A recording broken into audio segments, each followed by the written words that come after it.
KBLA Talk 1580, we deeply appreciate you. So I get asked all the time, Tavis, when are you going to bring back that State of the Black Union symposium you used to do? You know, the one where you had all those black intellectuals on stage every year and everybody watched all day live on C-SPAN? Yeah, I know the one. Let's bring them back. Well, I am pleased to tell you that if you go to KBLA1580.com right now, you can sign up to be in the audience here in Los Angeles when we go back live on C-SPAN with a stage full of black thinkers and influencers for a historic conversation. America has never seen a stage full of black folk talking about the urgency of now. Climate justice, climate equity, climate resilience. It's going down Tuesday, June 18th, 4 to 7 p.m. at the California Science Center in Exposition Park. Admission is free, but you must register at KBLA1580.com. Once we reach capacity, you'll have to watch us on C-SPAN. But if you want to be in the room when we go live from Los Angeles, Tuesday, June 18th, head to KBLA1580.com right now to reserve your seat. Caring about the climate, caring about the community. With KBLA Talk 1580, we've got your blast. You're listening to KBLA Talk 1580, where climate is king. Climate is king. I'm going out with the girls this weekend. Nails done, outfit stunner, and my skin, I know it's going to be glowing because I glammed up my shower routine with new Olay Indulgent Moisture Body Wash. It smells so luxurious and moisturizes deep into my skin with its super rich, creamy lather that's bursting with vitamin B3. So my skin glows and my confidence grows. Try new Olay Indulgent Moisture Body Wash for glowing skin in just 14 days. If you love to travel, Capital One has a rewards credit card that's perfect for you. With Venture X, earn unlimited double miles on everything you buy and turn everyday purchases into extraordinary trips. Plus, receive premium travel benefits like access to over 1,300 airport lounges where you just check in and chill out. Open up a world of possibilities with Capital One. What's in your wallet? Terms apply. Lounge access is subject to change. See CapitalOne.com for details.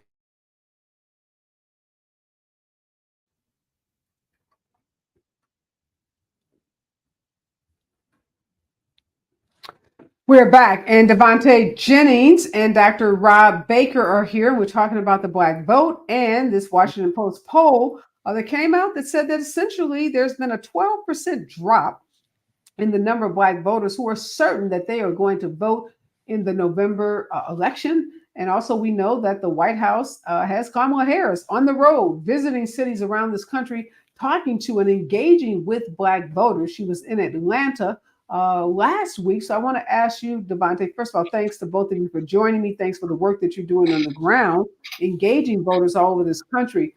But Devontae, you're right there in Georgia. So talk to us about the vice president's visit with Black entrepreneurs in the state last week. How did that go over? How do people feel about her being there? And, you know, did it have the intended purpose of motivating Black voters in the state of Georgia?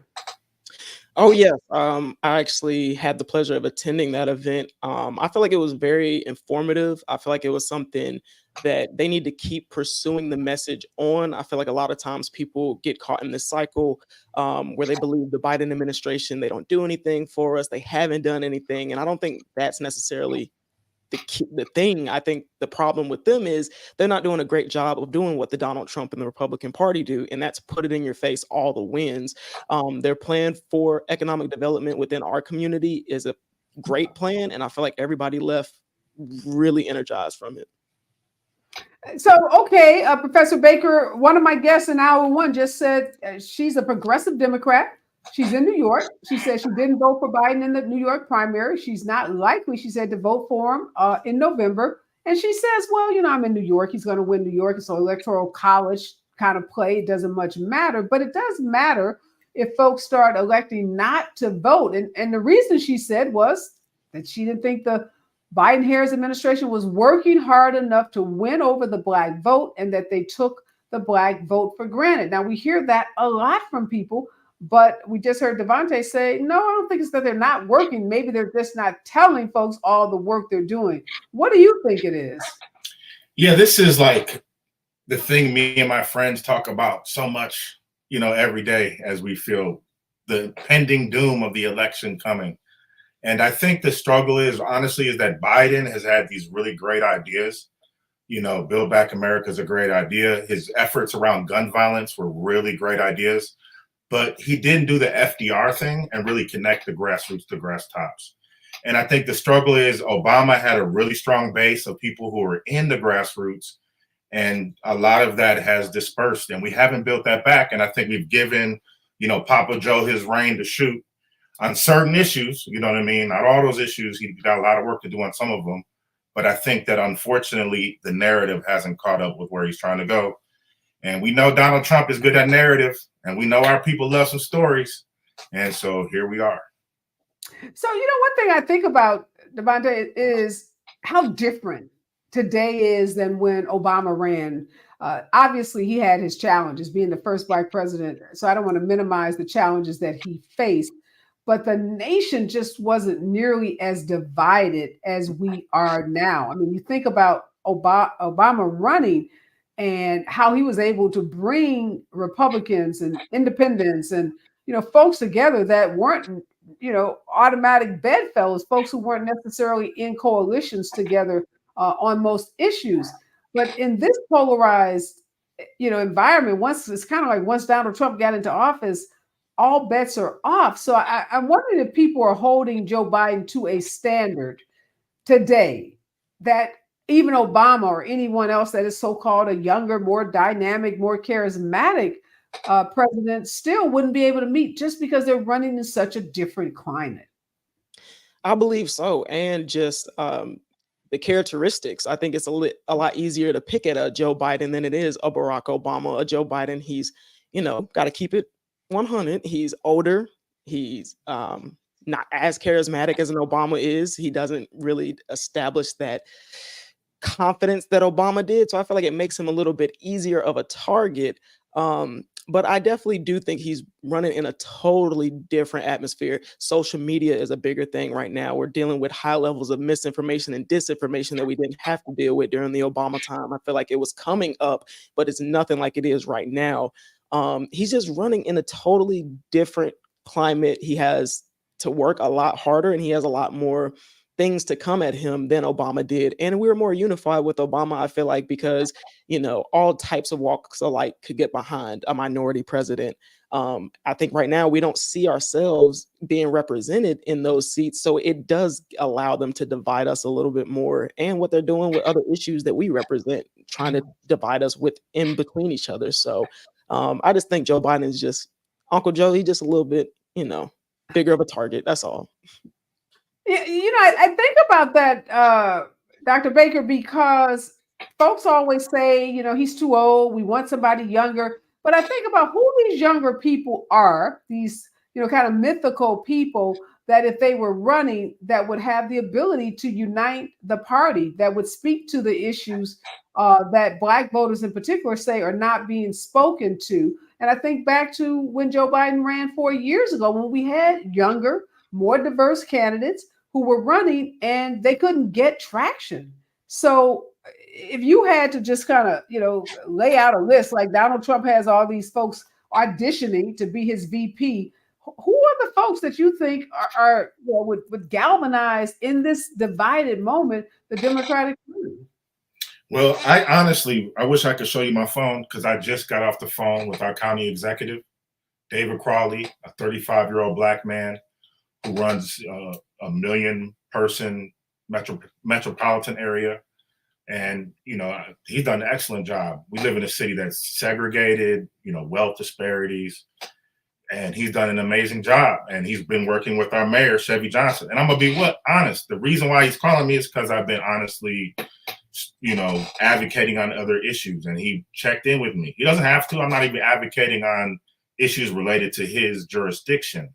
And so there are people all across this country. And that's the problem.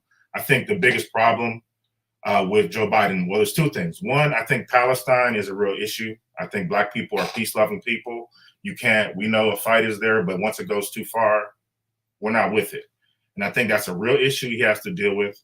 And I think the other thing is, the reason why we love Obama and the reason why his campaign was great is because he's a great executive. He ran a great campaign. He empowered people. He put them in positions of power. He lifted up the leaders. We knew all of the names of the people around, Obama. Joe Biden has not done that. And he's got great people around. Professor Baker, I'm going to challenge you on that because, there was a lot of criticism of that Obama campaign. There was a lot of elitism, criticism of it being an elite campaign. And there were a lot of Black folks who were not feeling like, they were invited to the barbecue. So it's a little easier, I think, looking back to have a vision of, to kind of recreate what that campaign was. But I'm thinking about in that moment, there were a lot of people who weren't, who thought he was kowtowing too much to white folks.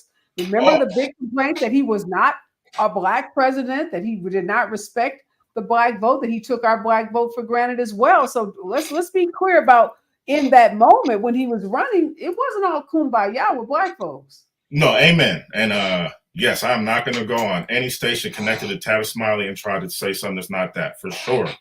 But I do think he was running at a different time. And I do think my criticism of Obama was that he tried to contain the contradiction of race too long.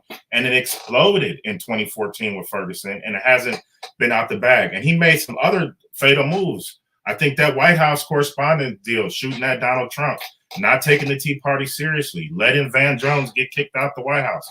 There's a lot of, we are on the same page. But I do think at the time, he was able to unite a certain, even us at the end, a nation in a way that had even Jesse Jackson crying. You know what I mean? So yes and no, and I'm going to back up. But he does need he needs to lift up the Black women around him, though, for sure. He needs to lift up the Black women around him. Any station I'm on, I'm going to say it over and over again. Without that, we don't know who's saving him. And I think that's his big issue. Yeah, I think we can agree it's complicated. But, here we are, Devontae. We have what we have. Mm-hmm. And I'm glad to hear that you're saying, Dr. Baker, that there are some young folks coming up in your jurisdiction who might, be players on the national stage. Wes Moore's names comes up a lot, the governor of Maryland. So there are people whose names, get floated around when we have this discussion. But we got to deal with the now. They may be great candidates in 28, but right now we have a real dilemma. We got a president that's not motivating young Black voters, period, not motivating. That poll says 12% of Black voters that voted in 20 said they are uncertain that they're going to vote in this election. So, what are you seeing done? Kamala Harris being in Atlanta, being on this road trip, talking to Black voters. What other kinds of things, Devontae, do you see happening that you think can try to move people? Because it's hard to move people when they're not motivated. Oh, most definitely. I think last week they started a nice push for something that I felt like they should have been pushing for, which is cannabis reform. I feel like that was a big thing that he ran on that people have not forgotten about. 4 weeks ago, around 420, we went up to DC, and you would be surprised at how many people are still ready for expungement of records, people let out of federal prison for nonviolent cannabis crimes. I'm telling the Biden administration, your golden ticket is right there. Your golden ticket is right there. Just as you start expunging records and following up on the deal that you said you would on cannabis, that then reflects on our communities who have been heavily affected by the incarceration rates for nonviolent cannabis offenses. We make up around 30% of the population, but we make up 60% of the prison population. I mean, that right there is one of the biggest things I think will get people re-energized for it. And then also too, when we do make it past this stretch, we have to continue to keep showing love to the Black community, not when it's just election time. People are catching on to that. And I think we got to keep it going every year. Yeah, no, I think you didn't mean to say that Black folks are 30% of America. That's not the. No. I'm speaking of Georgia specifically. My bad. Oh, okay. Okay. So, no, we only wish. Dr. Baker, that's an excellent point about the cannabis. That was great news.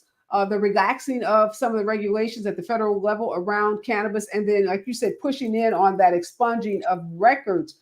I felt the same way with the student loan debt relief. I know people are upset about it, but I know so many people have gotten letters saying that their debt has been expunged. So those are real things that, impact people's lives on a day-to-day basis. So if you get a letter in the mail that says $40,000, which I know a guy who said he got a letter that said $40,000 of his debt was wiped out.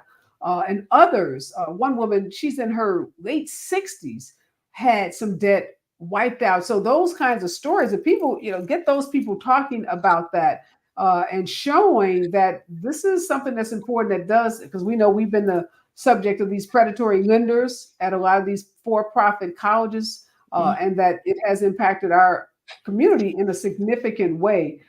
So I think those are some of the things, obviously, the Biden administration needs to do a much better job at talking about. When we come forward, I do want to talk about the use of Kamala Harris. And are we seeing people, Black people in particular, respond to her differently? Because we know when she was first elected, there was a lot of excitement amongst Black women, a lot of, kind of grumbling by some parts of our Black community, particularly Black males. And I still hear some of those grumblings, although I kind of think we've turned the corner. So I just want to know what the both of you are hearing on the ground. And can Kamala Harris be that secret weapon, be that bridge for those folks who think Biden is too old, he's not charismatic enough, he's not addressing their issues? Will they see Kamala Harris and the prospect of her being front and center, knowing in the second administration, whoever's president, after 2 years, they're pretty much lame duck. So it's going to give Kamala Harris a great opportunity, if there is a second term, for her to really take center stage and lead on some of these issues. So let's talk about the role that our vice president is playing and can play as we move into November. Stay with us, KBLA Talk 1580. The right time. More of Areva Martin in real time when we come forward. I'm Amber Payton. Here's the latest on the Black Information Network. The Environmental Protection Agency has announced more than $28 million will be available to help replace lead drinking water lines in Oregon. The money comes from the EPA's Drinking Water State Revolving Fund. Lead exposure disproportionately affects communities of color and low-income families. Lead in drinking water is especially harmful to children. 40% of the funds will go to disadvantaged communities to replace lead service lines. Major General Rodney Boyd is making history after becoming the first person of color to command the Illinois National Guard. The Black Chicago native takes over for Major General Neely, who was retiring from the military after 40 years of service. Boyd is now responsible for the training, preparation, and deployment of soldiers and airmen in support of combat and contingency operations worldwide. He is a combat veteran who has served in Afghanistan, Iraq, and Kuwait. That's the latest. I'm Amber Payton on your home for 24/7 News, the Black Information Network.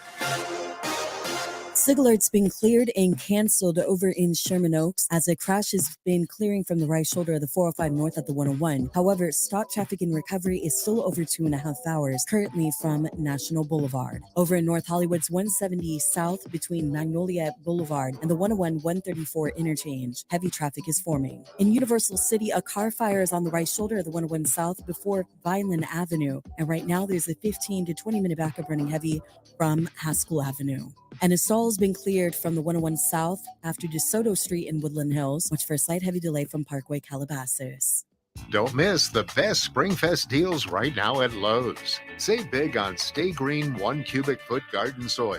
Get 5 bags for just $10. Offer valid through 5/1. Excludes Alaska and Hawaii while supplies last. This is the KBLA Sports Minute with Ray Richardson. The Lakers can scratch Jason Kidd off their list of coaching candidates to replace Darvin Ham. The Dallas Mavericks signed Kidd to a multi-year contract extension Monday morning. NBA sources claim the Lakers were interested in talking with Kidd whenever the Mavericks season ended. The Mavericks are in the Western Conference semifinals after eliminating the Clippers. They play Oklahoma City tonight in Game 1. Get ready for the Gin and Juice Bowl. Snoop Dogg is getting into the college football bowl business. Snoop and his beverage Gin and Juice are the new sponsors of the Arizona Bowl. This will be the first NCAA bowl game with an alcohol sponsor. The game will be promoted as the Snoop Dogg Arizona Bowl. The game is scheduled for December 28th in Tucson and will feature teams from the Mountain West and Mid-American conferences. No debates, no speculation, just the info you need. That's your KBLA Sports Minute. I'm Ray Richardson. More news, opinions, and conversation when we come forward on KBLA Talk 1580. Follow the leader. KBLA Talk 1580. Follow the leader. If you're not following KBLA Talk 1580 on all of our socials, then you're missing out. Download our app and find us on Facebook, Twitter, Instagram, YouTube, and on the web at KBLA 1580. That's right. Again, you can find all of our socials at KBLA 1580. We've got a lot to talk about. By the way, if you miss any of our weekday shows in real time, you can always catch up by checking out the podcast of your favorite shows at your leisure. At KBLA Talk 1580, we've got your black. Got your black. Following the leader. Oh my God. Follow the leader. Follow the leader. Follow the leader. Follow the leader. Follow the leader. May is National Foster Care Month. You can help a child in need of a loving, safe, and nurturing home by becoming a foster parent, providing the support children need to be successful in life. Black children are disproportionately represented in foster care. When placed with families in their community, they have better outcomes to thrive. FosterLAKids.org or 888-811-1121. Again, 888-811-1121. Call today. KBLA Talk 1580. We've got a lot to talk about.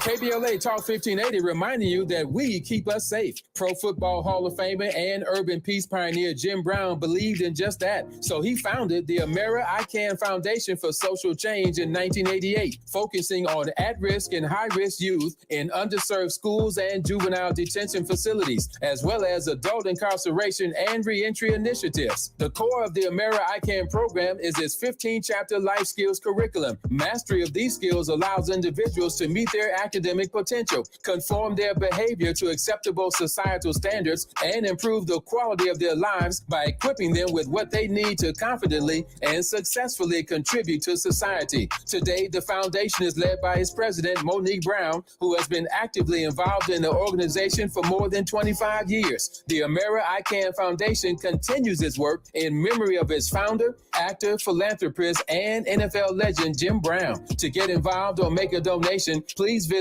AmeriICanCommunity.partners. That's AmeriICanCommunity.partners. This is a community call to action from KBLA Talk 1580.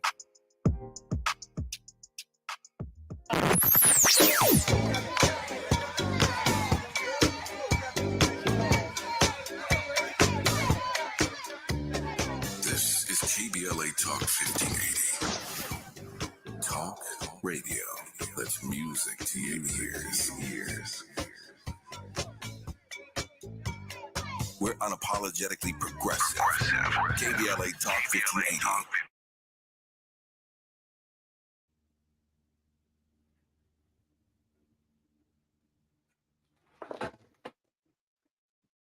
We are back, and Devontae Jennings, chairman of the Young Democrats of Georgia Black Caucus, is joining us, and Dr. Rob Baker. He's a former professor of African American Studies at the University of Wisconsin, and he's an activist working on the grounds in Milwaukee on issues of voting, particularly voting amongst African Americans. I want to read to both of you something that came out in the news today. It said, in the 2020 Democratic primaries, Biden always had consistent Black support, while Harris never drew much. And while CNN's and other polls show Biden still has higher approval ratings among people of color and is overwhelmingly the choice against Trump, many of those same polls consistently show Trump's share of the Black vote is ticking into double digits. Many Black activists, Black Republicans, and even some administration aides bitterly bring up Biden's 2020 line. This is his line. I tell you what, if you have a problem figuring out whether you're for me or Trump, then you ain't Black. They bring this up as evidence that the Black vote has been taken for granted. Now, they don't tend to remember Biden's apology, but Representative Wesley Hunt, a Black Republican from Texas, has made a running theme of the quote on social media, invoking it against the president on a wide range of political hits. And Trump's allies are trying to make Biden disaffection among minorities and young voters part of the messaging. He has a new ad out from the Make America Great Again campaign. It shows a white woman making calls from what's supposed to be a Biden-Harris campaign office. She says, yeah, or somebody on the call says, yeah, I voted for Biden last time. That's what a man's voice says. That's fantastic, the woman says. Is it, he says, complaining about handouts for immigrants while he's struggling to pay his bills? Things were better before Biden. I'm voting for Trump. The ad ends with the text of a headline that reads, Black, Hispanic, young voters abandon Biden. Now, that's an ad, Devontae, that's playing in Georgia. They're making a play for rural Georgia voters. Have you seen that ad? And even if you haven't, how effective do you think it's going to be? I have not seen the ad personally. I don't think it'll be that effective. I think it's going to be effective amongst people who are already conservative. So your Black conservatives. I'm really good friends with the chairman of the Young Republicans Black Caucus, and there's already this narrative that they're trying to pit Black people against Hispanics. They're trying to just further the divide amongst us, so that way they can rake us in more. I don't think that'll hit us very hard. I don't think it's going to be that effective. That's just me.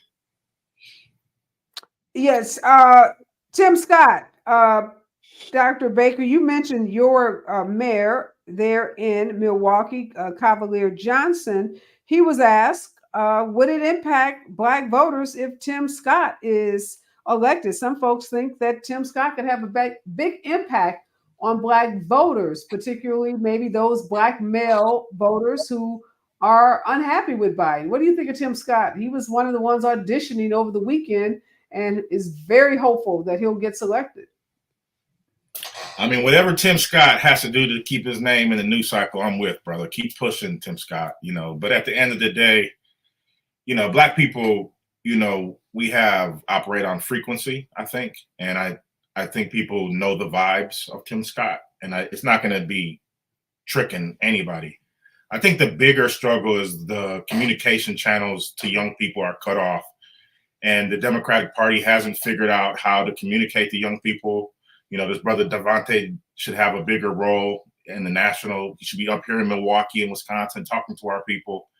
I think that's their biggest challenge because, they're used to doing things through email and Twitter, and young people don't respond to those channels. And so I think if they really want to connect, they have to put the power in the hands of the next generation. What about that, Devontae? Dr. Baker says you should be out there playing a much bigger role. You're doing a great job, obviously, in Georgia, but that he wants to see you in Milwaukee. He wants to see you in places and spaces all over this country. Dr. Baker, I appreciate that. I do agree, even if it's not me. That is the biggest thing that I've been saying, and which is why I'm making a push in August to run for president of the Young Democrats of Georgia, because I feel like our faces need to be leading the party, not just solely leading the party, but if you want us to keep voting in this way, we need to see ourselves represented. We need to see locks and tattoos, and we need to see the demographic of people that you're trying to reach in these leadership positions. So whether that's me, whether that's like we do down here in Georgia with the Young Black Caucus, we're training up everybody that joins us because you want to run for city council. Let's get you ready. State legislator, let's get you ready. I agree with that sentiment. Can I add this? Go ahead, Dr. Baker.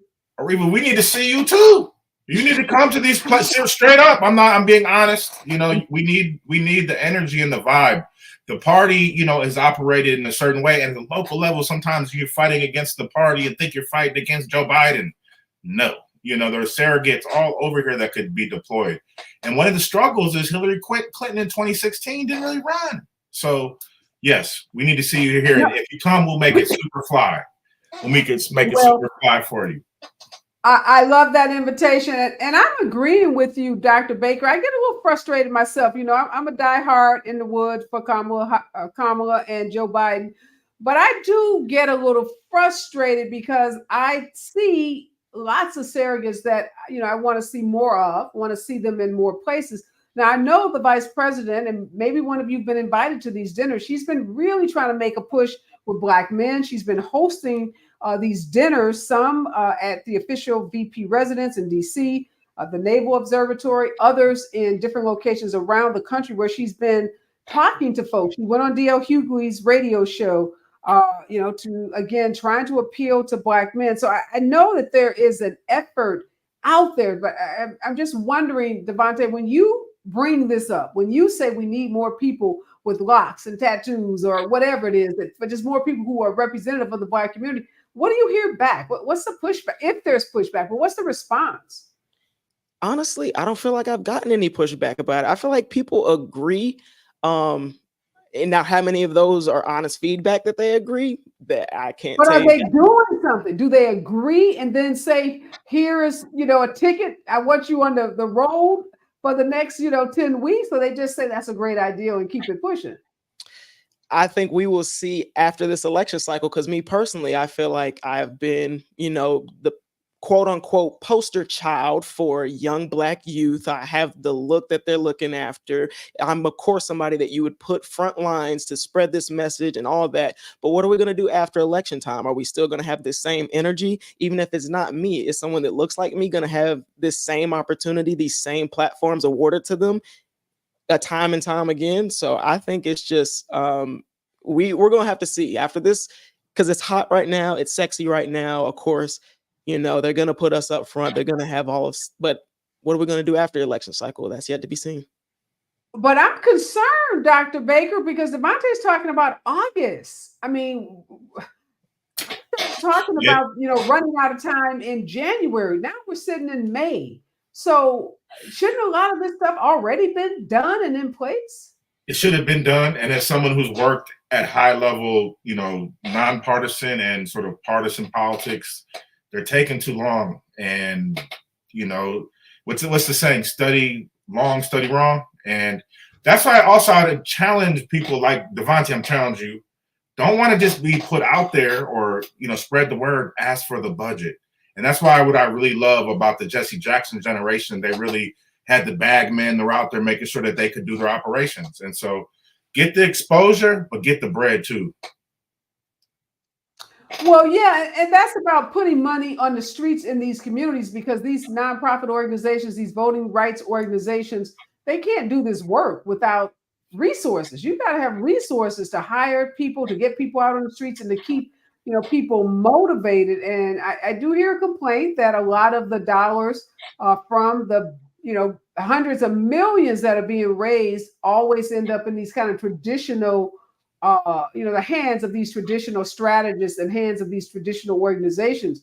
And we got a different challenge on our hands right now. And it's a challenge that's going to require us, I think, to get outside of our comfort zone. And that's why I applaud VP Harris. She is convening. I know several men that have been invited to these small group sessions. And the question, though, now is the follow-up. Like, okay, now you've had Black folks around the table. They've told you what they want to see done, but I'm not so sure the follow-up is happening. When we come forward, I want to talk about, again, these polls. Should we be concerned about this Washington Post poll?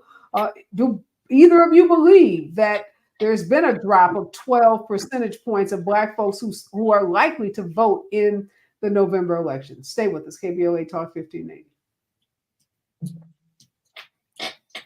You're listening to Areva Martin in real time on KBLA Talk 1580. We ask seniors how to prevent Medicare scams. My best advice, if you get a phone call, do not talk to the person. These people are well trained. Don't talk to them. They don't know me. They're just trying to scam me. Don't be fooled. Hang up. Just hang up. Never give out your Medicare number. They're going to get your number to put in a false claim. If I get a call from someone, I don't pick up the phone. And should I pick up the phone and they ask for information, then I hang up. How do you detect Medicare fraud? Just like I check my credit card statements, I check my Medicare statements monthly. Scammers can get a hold of your number, order medical devices through your account, and you're not even going to know about it if you don't look at your statement. Check your statement every month. If you get your statement and you see something that you know you did not have done, you report it. call your senior Medicare patrol. To report Medicare fraud, call the Senior Medicare Patrol at 855-613-7080. JP Morgan Chase is building on the investments in California to help close the racial wealth gap and build a more equitable future. Visit jpmorganchase.com/racial equity and get the tools to help reach your financial goals. When you get nachos, tacos, empanadas, spicy queso with jalapenos, Pepto-Bismol's there. Pepto-Bismol provides fast, effective relief from nausea, heartburn, indigestion, upset stomach, and diarrhea. All the things that can happen unexpectedly on vacation. So before you travel, pack the Pepto. Pepto-Bismol. When you have nausea, heartburn, indigestion, upset stomach, diarrhea. Use as directed. Keep out of reach of children. Sometimes I struggle to get to sleep. My body stopped for the day, but my mind is still running. So I take ZQuil. ZQuil, the world's #1 sleep aid brand, has a range of non-habit-forming products to fit you and your family's needs. Invest in a great night's sleep for the best you tomorrow. I'm awake and ready to take on anything. Better days start with ZQuil nights. Explore our products at ZQuil.com. Use as directed. Keep out of reach of children. We're not just a thermometer recording and broadcasting popular opinion. We aim to be a thermostat, transforming the conversation about climate justice in our community. This is KBLA Talk 1580. The possibility of lung cancer can be pretty scary, especially if you're one of approximately 8 million current or former smokers at high risk. That's why SaveByTheScan.org wants you to know that now there's a breakthrough low-dose CT scan that can detect lung cancer early, and it only takes 60 seconds. You stop smoking, now start screening. For an easy quiz to see if you're eligible, visit SaveByTheScan.org. It could save your life. SaveByTheScan.org is brought to you by the American Lung Association's Lung Force Initiative and the Ad Council.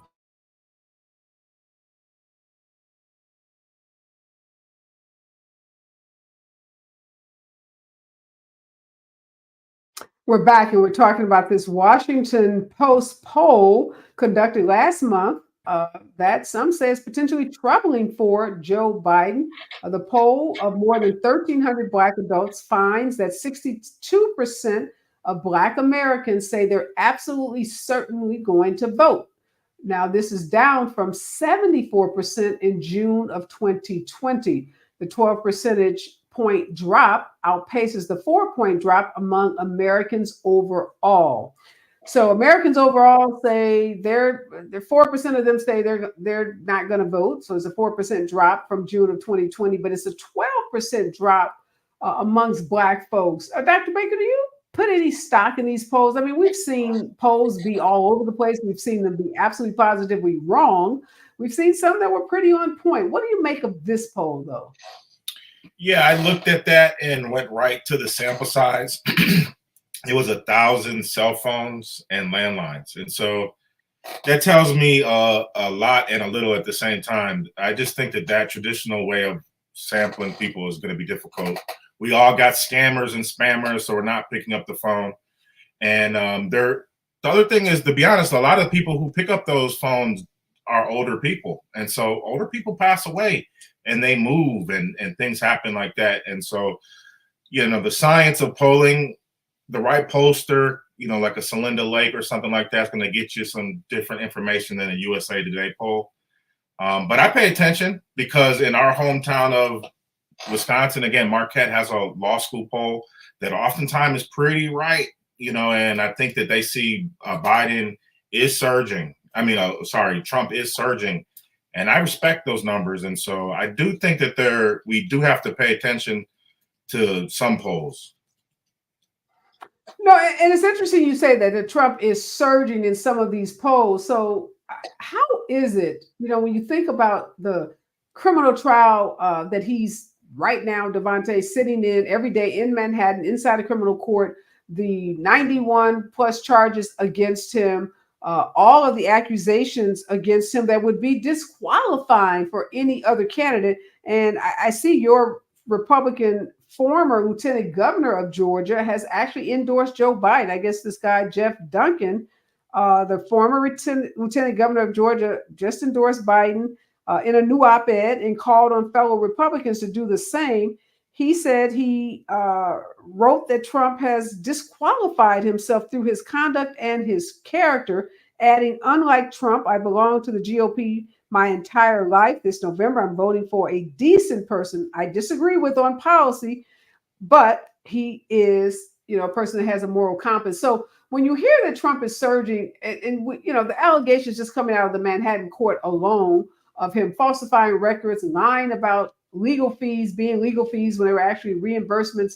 Why isn't any of that resonating, particularly with Black voters? I mean, we care about morality. We're church-going folks. We, have been taught right from wrong, and we hold people accountable, sometimes a little slower than others, particularly if they're Black, but we're not typically one to hold white folks, to a lower standard or to give them a pass. So why are whatever number of Black voters there are willing to give Trump a pass, given all of the conduct that he's engaged in and all of the allegations, criminal allegations against him?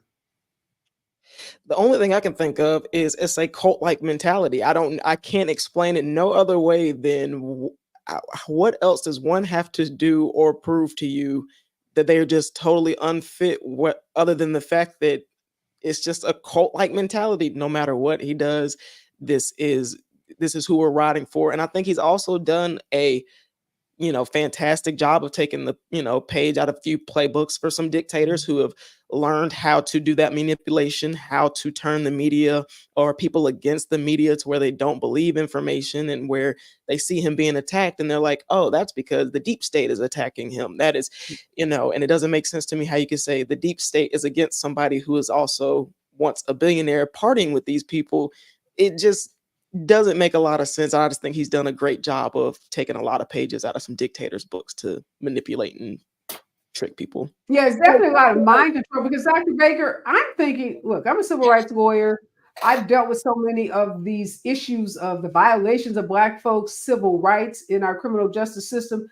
I'm thinking if I'm a Black man that have, been stopped by the police, been harassed by the police, have had any negative encounter with the police, which is pretty much most Black men on this planet, even people like Obama, I'm mad. I'm mad that this white dude gets to walk up into court, call judges' name, call prosecutors' names, get away with everything under the sun in our criminal justice system that we know if he were African American, he would have been under the jail, years ago. So rather than, say I'm gonna run towards him, I would think there'd be more outrage amongst Black men in particular about all of the privilege and all of the advantages that he's getting in our criminal justice system. I'm going to say it from two sides of my brain. One as an educated, formerly working class person, yes, that makes so much sense to me. But as someone who also understands hip hop culture and sexism and toxic masculinity, that seems pretty fresh. You go in the courtroom and cuss the judge out and just stand outside there, bring it, And I think, unfortunately, any Black Trumper I've met, I'm not talking about a Black Republican. I'm talking about a Black Trumper I've met. They played that role well. And so it's unfortunate. And Trump's done a great job as a master media person, sort of doing enough, bringing Kim Kardashian in, having, Kanye West stand with them to sort of confuse people. But again, it's all about the budget. And that's why I really like Joe Biden, because he's sort of a transactional leader. He says, don't show me what you value, show me your budget. And once you start looking at what Trump's really doing, he's never investing in people of color. So it should be about our interest. No. And right now he's investing in his desire to stay out of prison. I mean, this whole campaign is really about not going to jail. So as much as he tries to identify with, I love my mug shot and blah, blah, blah, he ain't trying to go to jail. That's the last thing he wants to do. So in his whole identify, if you're going to talk about hip hop culture where you're going to get some street cred for going to jail, that ain't what he's trying to do whatsoever. So you're right, Devontae, when you talk about mind control, he definitely has done that. And a lot of folks have bought into this toxic masculinity. You mentioned Kim Kardashian, though, Dr. Baker, Devontae, Kim Kardashian was in the White House meeting with the vice president on criminal justice reform. Does she get any credit for that? A lot of us thought, okay, whatever. But should she get some credit for having Kim in the White House? So not, trying to maybe pull her away from the Trump camp? Unfortunately, because Kamala Harris, Vice President Kamala Harris, is a Black woman, she won't get a pass. I feel like she's gonna get. I don't. She can walk on water, and I feel like people will still find a way to attack her, attack her, attack her, attack her. Am I a big fan of a lot of the things she did as a prosecutor, no, not at all. But I understand that like she had a job to do at the same time. Like she was not a criminal defense attorney. Her job was not that. But I think no matter what she does, people are going to take shots at her. Just honestly, because I think she's a Black woman. Do you think, Rob, we saw when she ran, and I was a big part of her campaign. I mean, trying to get Black men to support her when she was running for president was close to impossible. Do you think, though, that there has been some shift amongst Black men where they are now more receptive and more favorable towards the vice president? I think Black men have shifted. You know, you see a lot of Black men with their kids walking around. I think the Black men are more sophisticated than ever. And yeah, there's going to be some people that are always going to remember, 3 strikes, but young people are looking for leadership. And I feel like seeing her out there is amazing. But I also hope the Democratic Party doesn't put all that weight on her, because that's not fair either.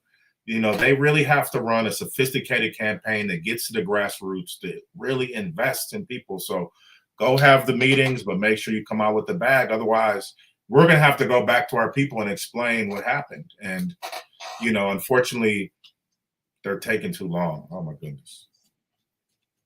Yeah, I'm thinking about, you said that hip hop coach, our would-be speaker or soon-to-be speaker, King Jeffries, he's straight up Brooklyn, is a rapper himself, is a spoken word artist. I'd love to see him out in neighborhoods doing more. There's so many surrogates like him who I think will resonate with Black voters, Black male voters, younger voters. And hopefully that's why I keep doing this topic on this show. Is just, I think we just have to keep beating that drum over and over and over again.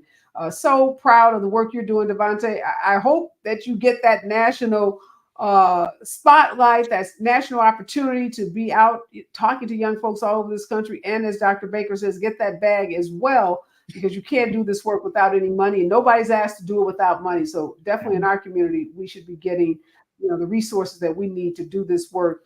We are out of time. Thanks so much to both of you. Thanks for the work that you're both doing. We will definitely continue this conversation. All right, folks, this is it for Areva Martin in real time. The next voice that you hear will be Robin Ayers and the Raw Report right here on KBLA Talk 1580. Don't touch that dial. Thanks, guys. Really appreciate you. Appreciate the work you're doing. Obviously.